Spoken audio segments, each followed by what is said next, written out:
நம்ம வீட்டில் நடந்த ஒரு மஞ்சள் நீராட்டி விழாவில் நாங்கள்லாம் சேர்ந்து ஒரு பிரியாணி பண்ணியிருக்கோம். வந்திருக்கிற விருந்தினர் எல்லோரும் சாப்பிட்டு அப்படி ஒரு வாழ்த்து ஒன்று கூறிட்டு போனாங்க. இப்போ என்னென்னா இதில் எல்லாமே பார்த்திங்கன்னா அண்ணன், தம்பி, மாமன், மச்சான், சித்தி, சித்தப்பா இவங்க எல்லாருமே சேர்ந்து காய்கறி கட் பண்ணி கொடுக்க, இது எல்லாத்தையும் இது பண்ண இவர் என் தம்பி, இவர் கலருவார். என் தங்கச்சி வீட்டுக்கார் அவர் தான் மெயினாக இருந்து இது எல்லாத்தையும் வந்து தேவையான அளவுக்கு உப்பு எல்லாம் போட்டு கலரிட்டு இருக்கார் இல்லையா, அவர் தான்.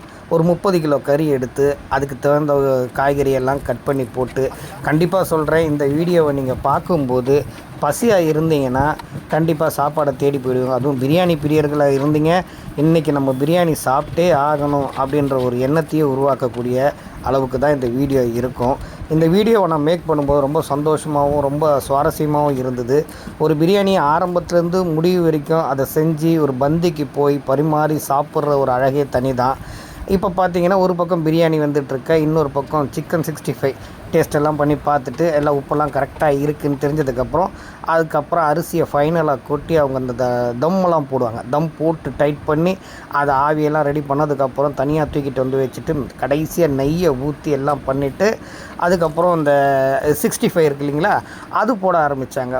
அதுக்கப்புறம் பிரியாணியை எடுத்து சும்மா உதிரியாக எடுத்து அதை பார்க்கும்போது உண்மையிலேயே அவ்வளோ வாசனையாகவும் அவ்வளோ மணமாகவும் இருந்தது.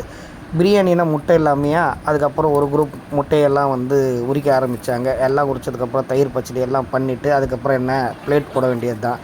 மக்கள்லாம் பசியோடு வந்தாங்க. எல்லாருக்கும் அவங்கவுங்க இலையில் தயிர் பச்சடி, பிரியாணி, சிக்கன் 65, முட்டை எல்லாம் வச்சு முக்கியமாக கத்திரிக்காய் தொக்கு எல்லாம் வச்சு சும்மா வயிறார எல்லோரும் சாப்பிட்டாங்க. மனசார எல்லோரும் வாழ்த்துனாங்க. நன்றி.